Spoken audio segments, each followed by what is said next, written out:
It's the old fist pump from Christophe Soumian, and we are off and running on our first edition of the National Racing Report from lovely and beautiful Aqueduct Racetrack. Glad you're with us. The boys are all back in town. Richard Migliore, Andy Serling, Jason Blewitt alongside, and forget about any sort of Breeders' Cup hangover or post-Breeders' Cup lull. We've got a lot of ground to cover on tonight's show, including the first week here at the Big A. I'm just glad we're not sitting outside at Belmont with a breeze blowing in our face and don't have to wear the overcoat. It's nice and comfy here in the studio. Very comfortable. We'll take Aqueduct, won't we?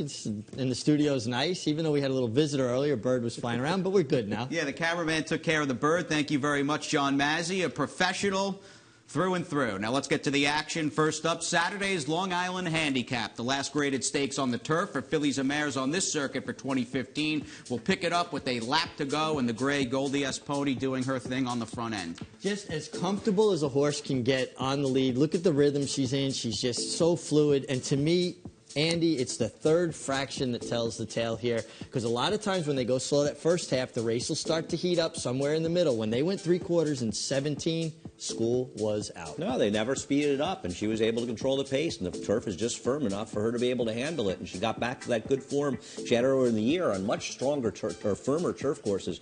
I don't understand the thinking with Courtesan, a long shot, 60-1 for Christophe Clement. He had 3, Chad Brown had 3. If anything, Courtesan looked like a horse who could force the pace and force Chad's horse's hand, Goldie Esponi, and perhaps help the other horses of Christophe's. Yet, she was content to stalk outside in a slow pace, having no chance at 60-1 and not affecting the race in any possible way. I totally agree with what you're saying, but what's interesting is because of that slow pace, she ran better than any of the other Christophe Clement Right, horses. but that's like running a rabbit, and I'm not saying she was intentionally a rabbit. That's like running a rabbit and reining the horse in the front end and being the horses you're setting it up for. That's not the point of running these horses, and she really allowed Goldie Esponi to get it done. But I'll tell you something else. Danza Cavallo had every chance because she sat right behind her. A little bit distance limited. She's not a 1.5 mile horse. I agree with you. I think at 1.25 miles she'd have been able to finish the deal. 1.5 miles plays into Goldie Esponi, especially when she gets to dictate the pace of the race.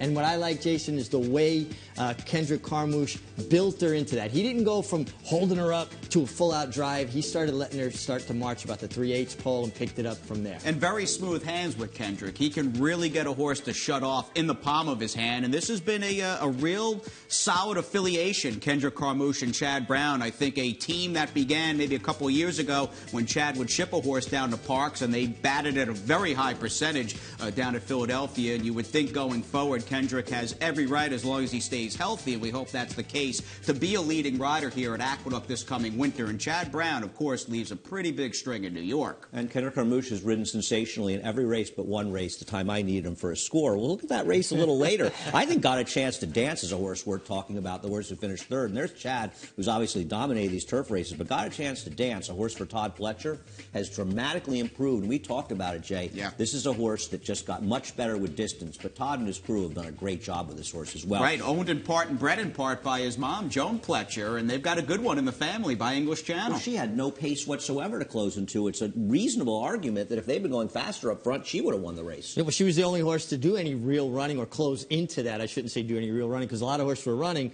They just weren't gaining. Goldie Esponi had a head start. Right. 30 graded stakes, by the way, for Chad Brown. 30 graded stakes wins on the year, and another exacta finish with a trainer who's got every right to finish above the $20 million mark in purse money won for 2015. Let's move on to the Chaluki Stakes beneath the Twin Spires, and you didn't get the 8-1 on the morning line with the winner of this race, who got everything her own way, and it appeared that might be the case with an outside speed and spelling again. Yeah, I was hanging out in my office doing some work after our race, as this race coming up, and I said, oh, look, there's a lone speed in that Chaluki race at Churchill. It's 8-1 morning line. I want it better. She opened up 8-5. This is what you call having a ton of horse, and Sean Bridgman did a good job rating off a horse that went the lead with little chance, not using his horse early and dominating late. Yeah, I mean, she just got so comfortable when he got her out in the clear and just kind of galloped there. And almost like having a false pacemaker when Keen Pauline stopped and kind of blew up her confidence even more. But like you said, Sean turned for home still like he was galloping her in the morning. Right, by being outside of that horse, he was basically sitting on the front end with just a horse in front of him that didn't really matter. She was very impressed in this race for trainer Brad Cox. A best effort. She'd had some trouble in her prior start in the TCA Oaks down at Keeneland. No trouble here whatsoever. No, and this is a very sharp trainer who definitely starts many horses and puts up some big numbers and a solid winning percentage.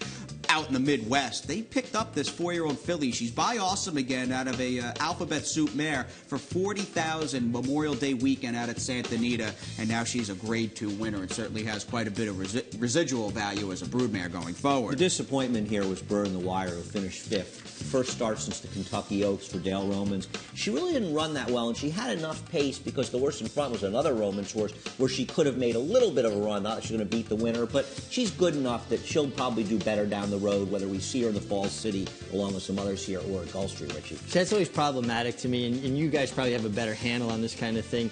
Handicapping races.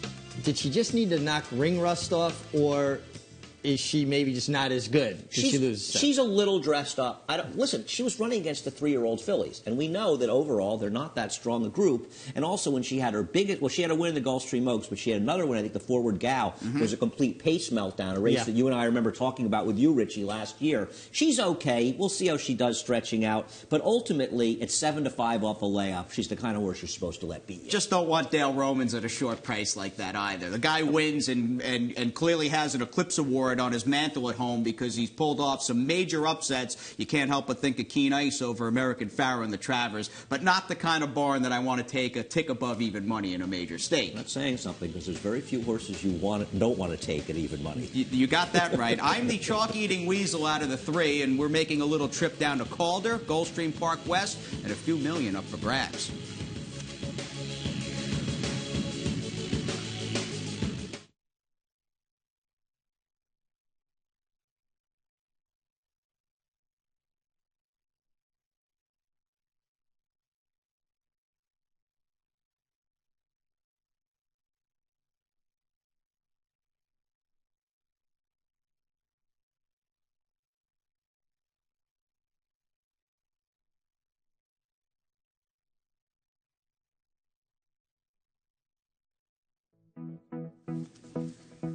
We've got that little spot down in the Big A paddock commemorating the Grade 1 Cigar Mile winners over the last few years. And there are the purple and blue silks. I like the blinkers and just that overall head-on shot of Private Zone. We hope he's back to potentially defend his title coming out of a good effort. If that's the case, he'll be dropping out of a very solid effort behind Run Happy in the Breeders' Cup Sprint. We'll see if he gets that inside speed bias he got last year when he won it. Perhaps he'll have a more even track on Cigar Mile Day. Right. We hope that's the case as well. And if Private Zone does indeed show up, this will be his 3rd consecutive Cigar Mile. The job multiple trainers have done with him, incredible. Yeah, well, he's just a serious horse, and I love that graphic of him. It looks like something out of Gallop Racer.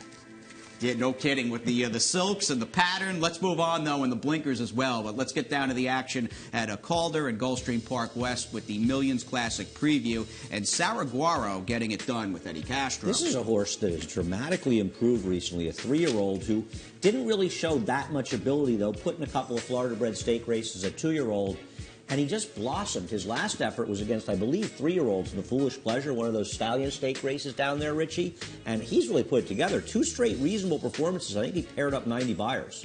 You know, I kind of felt like he got the drop a bit on Orlando Boca Chica, Eddie Castro. Like, he decided, I'm going all in right now.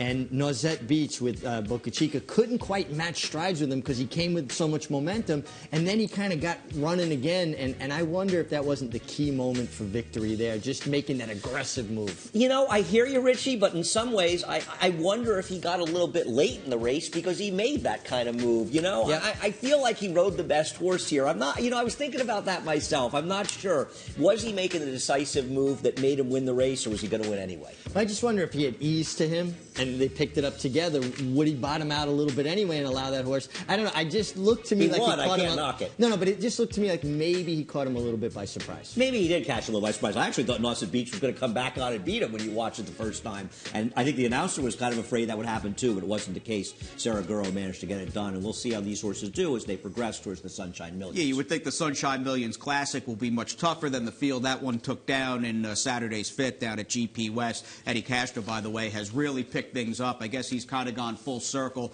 back down to Calder. He's riding above 20% with a talented rider whose business, at least on the major circuit, so to speak, kind of waned over the last year and a half. It had dried up, and I guess this is a time that guys like that are trying to get some business together because the real Gulfstream meeting is going to start in a few weeks, and then they're going to be competing against a lot of riders we see here, Richie. I think it speaks volumes to the amount of young talent that basically came to New York all at the same time. You think about the Ortiz boys, Manny Franco, Joe Rosario showing up, and there's only so many good mounts to go around, and I think he kind of got crowded out. All right, let's move on to the Fillies and Mares in the Distaff Preview, $100,000 purse. This race was run at 7 furlongs and featured a winner at 7-1 in Legal Laura, the number 7. Well, I tell you, the favorite Flutterby, who's up in front, was coming off a string of impressive racing, including a decent effort in the Princess Rooney, and she did look tough, and she had won at 7 furlongs before. Now, you knew she was getting a little bit of a fight from My Miss Venezuela, who she appeared to put away, but Legal Laura just came through on the inside and got a sustained run to easily beat her, and all Flutterby could do, Richie, was be third. Yeah, and you know, it's interesting. You could see, and I'm not familiar with the rider, Gallardo, is that probably? I'm not familiar with the rider.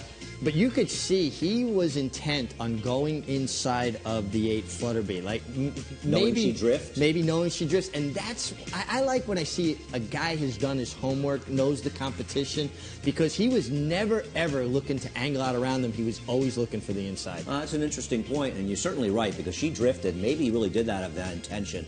As the case was, she had come off a second-place finish in an okay allowance race down at Keeneland, where she kind of picked up the pieces for second. This was far and away her most impressive race. I think she got an 86 buyer for this effort, and a nice effort as she had since the Distaff they'll run at Gulfstream, which I have to imagine is probably a mile and a 16th. This was 7.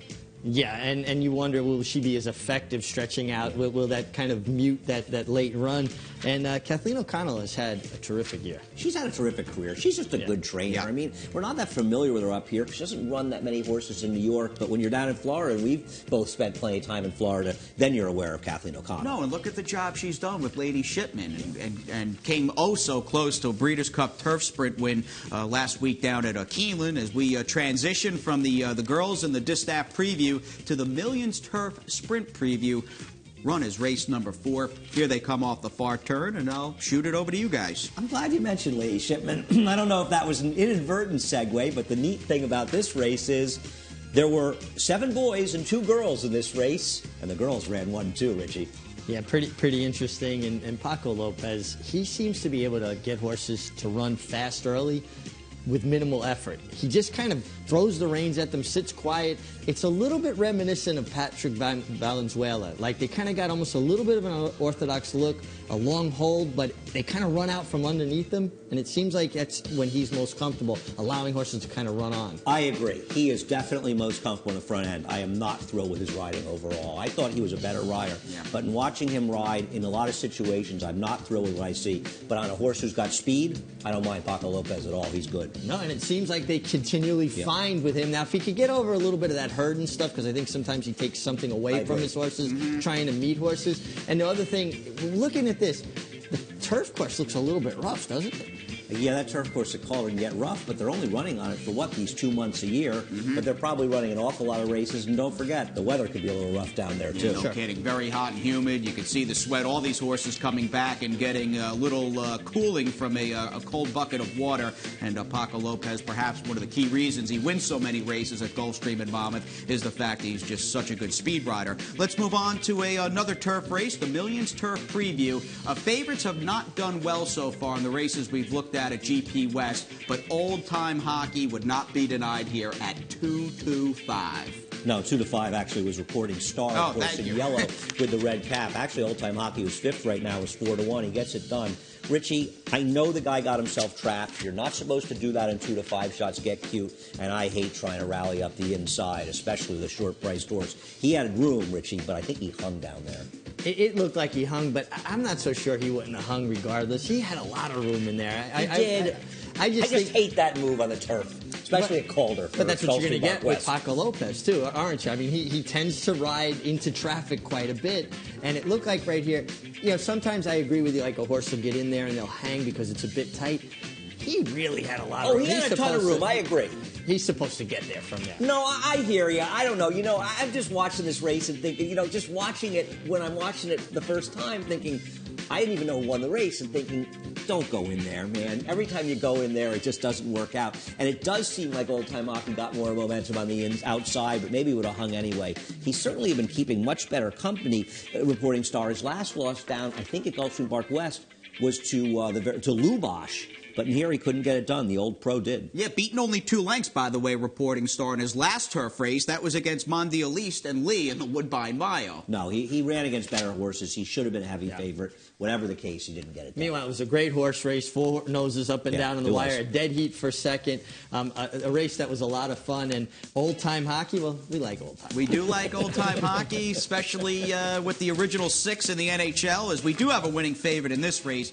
Brandy's Girl in the Juvenile Philly Sprint at 2-5, and Paco Lopez rolling along on the front end. Yeah, this horse, I mean, I don't know what's behind her. They didn't look that great looking at it in the paper, but boy, it says in the chart she won easily, and I tend to agree, Richie. Yeah, she won easily. And kind of what I was talking about earlier, you see he's kind of got his hands way back down. He's not getting up short on her neck, and horses just seem to run out from underneath this guy.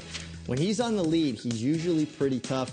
Again, I could do without all that looking around. I think I'm going to try to design a rearview mirror for goggles and put a patent on it. When did that start? Because I know when you were riding, I mean, you rode for, about 50 years, but back in the 80s and such, 60. and 90s, people didn't look over their shoulders the way they do now. No, and honestly, when I first started, if you did look around, you got yelled at by the older riders. Well, what are you looking for? They're there, Right. They're going to come and beat you if they're going to come and beat you, whether you see them or not. And you shouldn't have to worry about seeing them. You should be keeping about your business. Absolutely. It's one thing to take a little peek here and there, but this thing where they're basically doing the swivel head, I mean, this isn't The Exorcist. And you're shifting your weight, when you take that big look around, correct? I mean, you've got to be throwing the horse off to at least some extent. I know when I bet a horse and the guy looks around 5 times and he gets beat a half a head, I feel like it cost him whether it's the case or not, Richie. Yeah, no doubt. Well, you know what? Even the perception of it just doesn't look good. All right.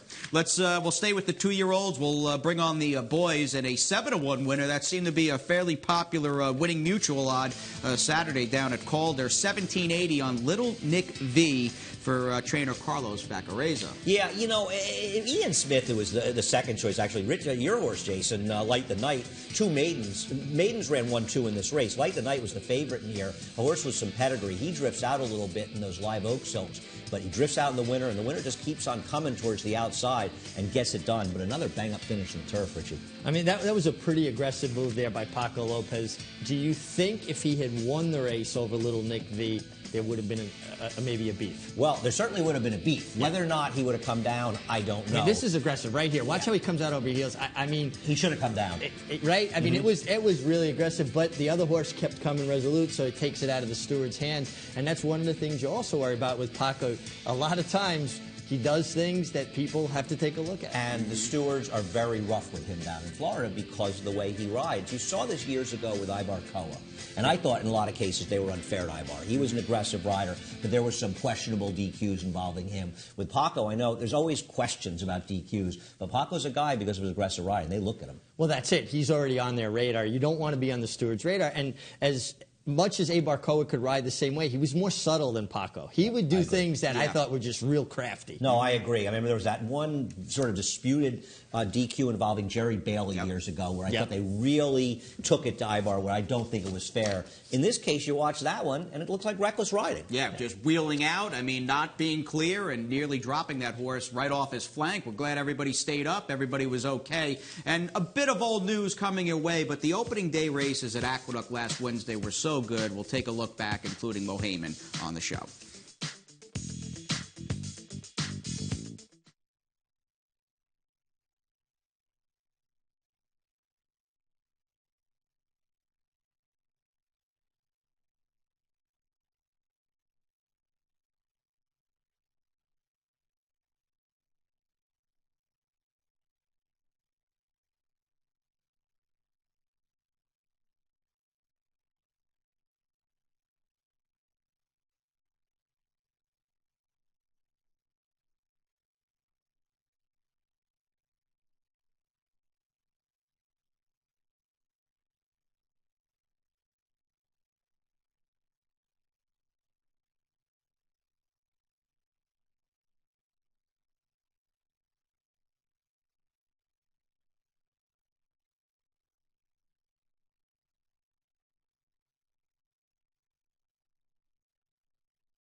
Charging down to the wire amid blue skies on a Monday taping of the National Racing Report. No rest for the weary this coming week at the Big A, just the one Tuesday dark day. Back at it Wednesday with the post at 12:20. Race number 9, though, run at about 4:20 on November the 8th, was won. And this was an odd race for a couple of different keys. A North Carolina bred in the Stone Street Silks, the yellow, about to angle outside, and Chad Brown and Javier Castellano paying about $30. Well, Chad had the 3-2 favorite, who finished 11th, and he had this horse, who was a first-time starter, who was an underlay at 13-1. No pedigree whatsoever, a North Carolina bred, and he wins the race. It's amazing. Chad has won more with more first-time starters and more first-time turfers with absolutely no pedigree than any trainer in the history of horse racing. And it's remarkable how professional they are. Yeah. It's not only they win, they run like they've been there and done that before. It is very impressive. There were a couple horses that had trouble tripping here. Richard and I are going to talk about this race on Trips and Traps when we tape it later this week. I thought the third-place finisher was a little unlucky in here. I also bet that horse, so maybe I'm a little biased. I'll tell you something, Jason, and you say it all the time. I don't know how you can't be impressed with the way Chad Brown's horses run. As Richie said, professional. His horses just deliver over and over and over again. And looking down the shed row, it seems like there's just an endless supply. I mean, we're late in the year. I mean, this is a guy that's been winning these maiden 2-year-old turf races and maiden turf races in general on a daily basis, it seems, nonstop since the summer. I agree. We saw Cherie DeVoe, the assistant trainer, going up with that horse, and she deserves a ton of credit as well. They all do a tremendous job, everybody in Chad's barn. Well, there's no successful trainer that doesn't have a good team, but they build that team, and certainly he has, just like Todd Pletcher does. Is that the first winner for Stone Street that he's had? I haven't seen much of that. That's the first horse I've seen I was him going to run say for that. I Stone can't Street. remember him running one, so he got the money there, I imagine. He'll now get more. You want to be with the winner. Look at the job that he did with both Slumber and Big Blue Kitten this year. It's amazing with those older with Slumber, a horses. horse that always had talent but couldn't put it together. He sure did this year. All right, let's move on to the Nashua Stakes with Mohaymen. We'll pick this one up out of the 1 mile shoot back on Wednesday opening day. And Mohaymen, right now, you would think one of the shorter price favorites for the 2016 Kentucky Derby. Yeah, you know, it's very interesting. We'll talk about that more as it goes on. I want to take it. Richie's taken it. I thought this was a very impressive win because he really was not nearly as professional as he was in his debut, not breaking that well and still winning. Didn't break that well. You saw, if you watch closely, briefly, Junior Alvarado kind of bounced off the saddle, like maybe he got put in a bit tight there. What impressed me, Andy, is he made this long, sustained run. And when a horse can keep finding air like that, distance shouldn't be a problem. And you think about how, and obviously, listen, we're a long way from the Kentucky Derby, but we got to talk about it, right?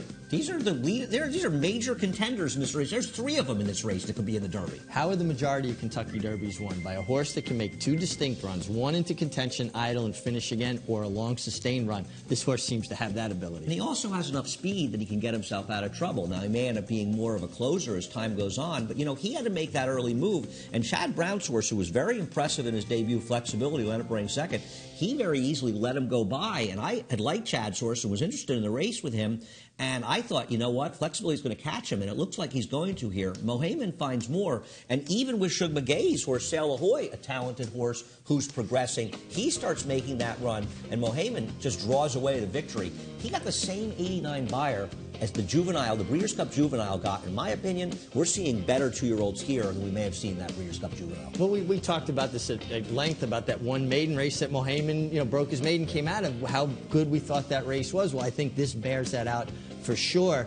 One thing I wonder about, he's kind of a mean running horse. You know, his ears pinned. Like, you'd like to see him maybe just enjoy it just a touch more, because he seems like he's got some attitude. That must be the tappet and then the pulpit coming out in deep stretch, right? Yeah, absolutely. An angry horse. But I'll tell you, the Remsen might be shaping up as the 2-year-old race of the year, because at this point, Mohaymen, Flexibility, who finished second, as well as Chad Brown's other horse, Gift Box, who won that maiden on Champagne Day, they're pointing towards it. I imagine Shug is going to be coming back with Sail Ahoy, and you'd have to think Linda Rice is going to be looking at it with Matt King Cole, who I believe got a 96 buyer. Now, He had lost to Gift Box in the mud. He came back in the dirt, and he buried Chad's horse that was third in the Champagne. So you have a possible showdown of 4 or 5 serious 2-year-olds. That Remsen could be a race that easily produces Triple Crown horses. And it's funny, we talked about it earlier in the year where we weren't crazy about the 2-year-olds. I think as we've gotten through the year, maybe just a little later developing, we've seen some really good ones. No question about it. Yeah, much more excited with the 2-year-old colts and geldings at this point than I was on Labor Day weekend at Saratoga. And it also whets your appetite for that Holiday Fest weekend. That day is a day you cannot miss. Right, and in talking about the prep for the Remsen, how about the girls and